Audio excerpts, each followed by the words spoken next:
उस दौर में बोलने पे पाबंदी है, ज़्यादातर सच बोलने पे पाबंदी है, खाने पे पाबंदी है, कपड़ा पहनने पे पाबंदी है।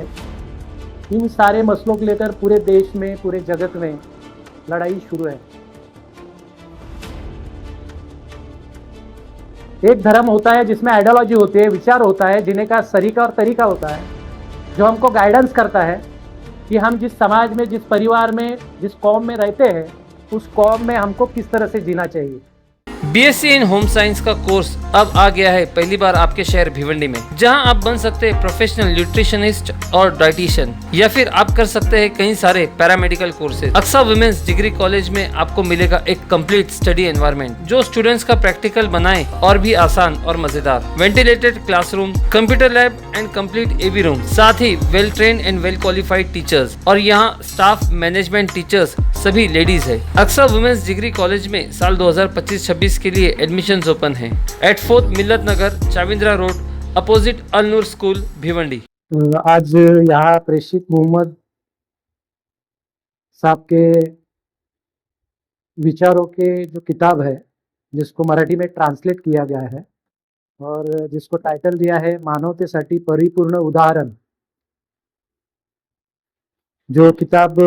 शेखुल इस्लाम डॉक्टर मोहम्मद कादरी साहब ने लिखी है। इस किताब के इनॉग्रेशन के लिए मुझे यहाँ आमंत्रित किया, इसलिए मैं आप सबका तहे दिल से शुक्रिया अदा करता हूँ। मैं कोई बहुत बड़ा तत्वज्ञानी नहीं हूँ या बहुत बड़ा कोई धर्म का ज्ञानी भी नहीं हूँ, लेकिन समाज के विविध क्षेत्र में जो स्थिति है, उस स्थिति के बारे में हम जब पढ़ते हैं, हम जब एक वैज्ञानिक दृष्टि से देखते हैं, तो कुछ सवालात हमको भी तकलीफ देते हैं और बार बार उस बात को, उसका खोज करने के लिए बाधित करते हैं। मुझे लगता है कि आज के दौर में, जिस दौर में हम गुजर रहे हैं, उस दौर में बोलने पे पाबंदी है, ज़्यादातर सच बोलने पे पाबंदी है, खाने पे पाबंदी है, कपड़ा पहनने पे पाबंदी है। इन सारे मसलों को लेकर पूरे देश में, पूरे जगत में लड़ाई शुरू है। हम बड़े के तुम बड़े, तुम छोटे के हम छोटे, एक दूसरे से संघर्ष जारी है। ऐसी स्थिति में जब शमीम सर, उनके साथी द्वारा मेरे पास ऑफिस पे आए और उन्होंने कहा कि मोहम्मद पैगंबर साहब की जो विचार है, जो अक्सर हिंदी या उर्दू में पढ़ने को मिलते हैं, लेकिन उस किताब का मराठी में अनुवाद किया है, तो मुझे बड़ा अच्छा लगा, क्योंकि हम सदियों से देखते आ रहे हैं कि यहाँ मानने वाले लोग ज़्यादा है और जानने वाले लोगों की कमी हो गई है। मुझे लगता है कि मानना भी चाहिए, और मानने के साथ जब हम जानना चाहते हैं और जानने के लिए जब बहुत सारी किताबें पढ़ते हैं, तब हमारी दृष्टि और व्यापक हो जाती है और जीने का जो सलीका है, जीने का, सोचने का जो सलीका है, दूसरों के प्रति देखने का जो नज़रिया है, वो नज़रिया बदल जाता है। तो इसलिए मुझे लगता है कि सर ने बहुत अच्छी बात की कि रीडर को ही लीडर बनना चाहिए, लेकिन जब रीडर घर पे बैठते हैं और न पढ़ने वाले लीडर बन जाते हैं, तब कौम भी दूसरी ओर चली जाती है, धर्म भी दूसरे ओर चलने लगता है और पूरी ह्यूमैनिटी पे पॉलिटिक्स का कब्जा हो जाता है। इसलिए मुझे लगता है कि आज के दौर में शांति, अमन, भाईचारा, एक दूसरे के प्रति दया भाव, करुणा, मैत्री, ये जो विचार देने वाले, जो जिसे हम धर्म कहते हैं, धर्म के दो मायने होते हैं। एक धर्म होता है जिसमें आइडियोलॉजी होती है, विचार होता है, जीने का सलीका और तरीका होता है, जो हमको गाइडेंस करता है कि हम जिस समाज में, जिस परिवार में, जिस कौम में रहते हैं, उस कौम में हमको किस तरह से जीना चाहिए। तो ये पढ़ने के बाद और ज़्यादा हमारी देखने का नज़रिया बदलता है। तो मैंने जब ये मराठी किताब पढ़ी, तब मुझे ऐसा लग रहा था कि मोहम्मद पैगंबर जी ने पूरा जो संदेश दिया है, वो मानवता का संदेश है, ना कि तुम बड़े हो हम छोटे हैं, तुम्हारा धर्म बड़ा है हमारा धर्म छोटा है। ऐसी कोई भी विचारधारा उन्होंने नहीं रखी है। मुझे लगता है कि जिंदगी जीते टाइम एक आदमी को दूसरे आदमी के साथ कैसा व्यवहार करना चाहिए, एक परिवार को दूसरे परिवार के साथ, चाहे वो किसी जात धर्म से हो, उसके साथ कैसे व्यवहार करना चाहिए, एक समाज को दूसरे समाज के साथ कैसा व्यवहार करना चाहिए, एक धर्म को दूसरे धर्म के साथ कैसा व्यवहार करना चाहिए, और एक राष्ट्र को दूसरे राष्ट्र के साथ कैसा व्यवहार करना चाहिए, इसकी बहुत बड़ी मिसाल मोहम्मद पैगंबर जी ने अपने विचारों से दी है। उसको आबादित रखने का काम जिन्होंने मुझे आज ही मालूम पड़ा कि मोमिन ये जो वर्ड है इसका मतलब श्रद्धावान, जो विचारों के प्रति श्रद्धा रखते हैं, ऐसे मोमिन लोग जो है उनको ये मोहम्मद पैगंबर के विचार केवल मुस्लिम धर्म में तह न रखते हुए, मर्यादित न रखते हुए, वो दूसरे धर्म के लोगों को भी मालूम पड़ना चाहिए कि मोहम्मद पैगंबर जी ने संदेश दिया है वो मानवता का संदेश दिया है। मैं पढ़ रहा था कि जब हम सभी धर्मों का जब थोड़ा बहुत जब ज्ञान लेने का प्रयास करते हैं तो हम देखते हैं कि स्त्रियों को, महिलाओं को सदियों से, बहुत सारी पीढ़ियों से उनको क्रूरता से उनके साथ व्यवहार किया गया है। अब जब दूसरे धर्म, हिंदू धर्म में हम हमारे धर्म में पढ़ते हैं तो हम देखते हैं कि पति मरने के बाद औरत को जलाया दिया जाता था। इसके लिए बहुत सारे लोगों को स्ट्रगल करना पड़ा, चाहे वो महात्मा फुले जी रहे, सावित्रीबाई फुले रहे, फातिमा शेख रहे, डॉक्टर बाबा साहब अम्बेडकर रहे, शाहू जी महाराज रहे, आगरकर रहे। इन सारे लोगों ने एक बहुत बड़ा संघर्ष किया, तब जाके महिलाओं को एक अधिकार मिला, जो शिक्षा का अधिकार मिला। मैं जब ये पढ़ रहा था कि मोहम्मद पैगंबर जी ने महिलाओं के लिए क्या किया, तो मैं इसमें पढ़ रहा था कि महिलाओं को जमीन में हिस्सा देने का काम किया, महिलाओं को पढ़ाई करने का हक दिया। मुझे आज से 1400 साल पहले जिस बात को मोहम्मद पैगंबर जी ने लिखा, उस बात को हमको समझने में 21वीं सदी लग रही है, तो यह हमारा कंपन है, उनका कंपन नहीं है। तो महिलाओं को प्रॉपर्टी में 3 पट हिस्सा,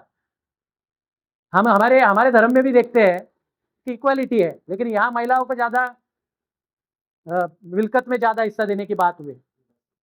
और दूसरी बात, उन्होंने मुजाहिद नाम का जो शब्द लिखा है, इसका मतलब योद्धा, यानी बलवान कौन होता है? बलवान कौन होता है? हमारे यहाँ बलवान वो होता है जो पॉलिटिक्स में चीटर करके बहुत बड़ा एमएलए बन जाता है, नगर सेवक बन जाता है, फिर वो जनता का शोषण करता है। तो मोहम्मद पैगंबर जी बताते हैं कि बलवान वो है जो अपने एरोगेंस को, अहंकार को मार दे, जो स्वार्थ की बात ना सोचे, जो दूसरों की भलाई की बात सोचे, और जब अपना स्वार्थ है तो उसको त्याग दे। तो इतना बड़ा विचार, इतना बड़ा उदाहरण, मुझे लगता है कि अच्छा आदमी बनने के लिए बहुत सारा उसमें मायने रखता है, तो हमको उस चीज को भी देखना पड़ेगा।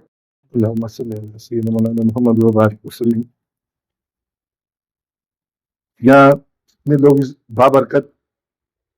नशिश में बैठे हैं कि खैर और बरकत वाली नशिश है,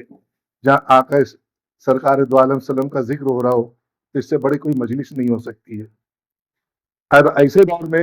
जहाँ आई लव मोहम्मद के ऊपर भी जो है, जिसे मेरे बड़े भाई ने किरण चिन्ने साहब ने कहा कि आज बोलने के ऊपर भी पाबंदी है,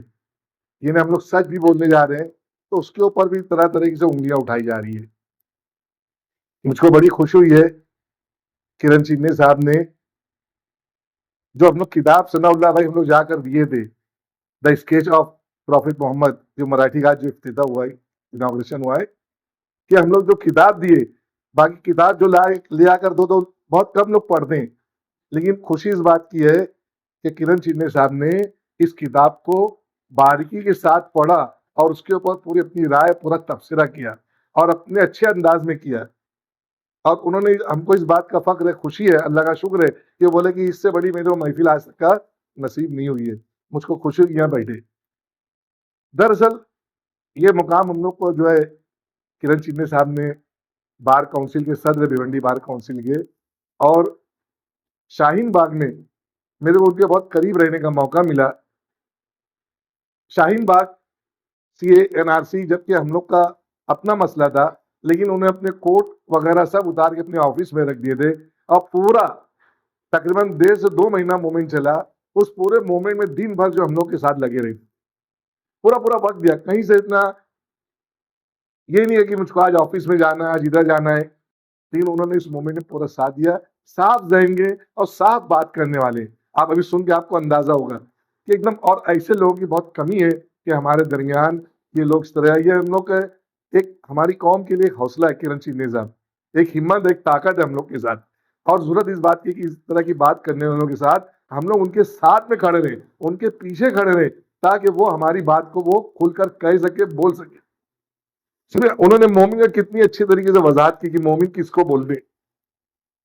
समझे ना। बोला कि ना कि मोहम्मद से वफा तो हम तेरे हैं, ये जहां क्या चीज है, लौह व कलम तेरे हैं, है ना। आज जरूरत इस बात की है कि हम लोग जो है सीरत पाक का ज्यादा से ज्यादा हम लोग मुताला करें, पढ़ें, और जिस तरह दरमियानी रास्ता, मुतवासित रास्ता, मिडल रास्ता जो बताया गया, शिद्दत पसंदी किसी भी कौम के लिए नुकसान दे। शिद्दत पसंदी हम अपने अंदर लाएं कि हमको नबी करीम सल्लल्लाहु अलैहि वसल्लम की जो बात बताई गई है, हमको उस पर किस तरह से अमल करें, अंदर लाना हमको, और वो अमल ही जो है वो दावत बन जाएगी, हमारा अमल वो दावत बन जाएगा। तो मैं यहाँ जितने लोग आए, सुने, और मेरे शागिर्द साईं ने भी बहुत अच्छी बात कही कि रीडर ही लीडर होता है, और आज का दौर ऐसा है, रीडर कोई नहीं है, लीडर सब है। लीडर कोई नहीं है बगैर सफे के। सिर्फ यहाँ पे ये बात हो रही है कि तालीम ऐसे होना चाहिए जो नहीं, लेकिन मेरी अल्लाह ताला से दुआ है कि पॉलिटिक्स में भी जो एक एजुकेशन का मेयार होना चाहिए कि जिसके पास ये डिग्री है, तालीम याफ्ता है, तो वही जहाँ कानून बनते, पार्लियामेंट में, असेंबली में कानून बनते, और वहाँ ऐसे ऐसे लोग आते हैं जो अली बे कुछ भी नहीं आते, और वो हमारे लिए कानून बनाते, पढ़े लिखे को पर वो कानून बनाते। बहरहाल अल्लाह ताला से दुआ है कि हमारे मुल्क में अमन व अमान रहे, और मजहबी मामले में भी हम लोग एक दूसरे के खैर ख्वाह, हमदर्द बने। किरण सिंह साहब की दावत कबूल है कि उन्होंने बहुत अच्छी बात कही है कि एक दूसरे के मजहब के प्रोग्राम के अंदर जाना चाहिए, हमको एक सीख मिलती है, एक मालूमात मिलती है कि वहाँ क्या बात कही जाती है। मौलाना आफ्ताब अजहरी जो मिस्र से फारिग हैं, उन्होंने बहुत ही अच्छे और आसान तरीके से जो है जो तिलावत किए, और उस तिलावत का जो उन्होंने मफहूम बयान किया, अल्हम्दुलिल्लाह, कि उन्होंने साफ तरीके से कहा कि यहाँ हमारे यहाँ जात पात का कोई तस्वुर नहीं है,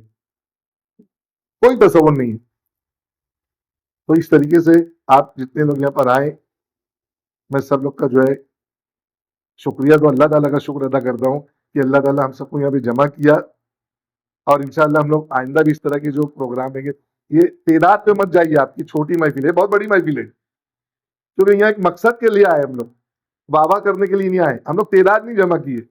हम लोग उन लोगों को जमा किए कि जो इस पैगाम को जो है ना अपने कानों के जरिए अपने दिलों तक का महफूज कर ले। मैं रवि सर का भी शुक्रिया अदा करूंगा, प्रिंसिपल रवि सर, कि वो भी अपना वक्त निकल गया है, और मैं उम्मीद रखता हूँ कि आगे फ्यूचर में भी हम लोगों को कभी जरूरत पड़ेगी इस तरह के प्रोग्राम में,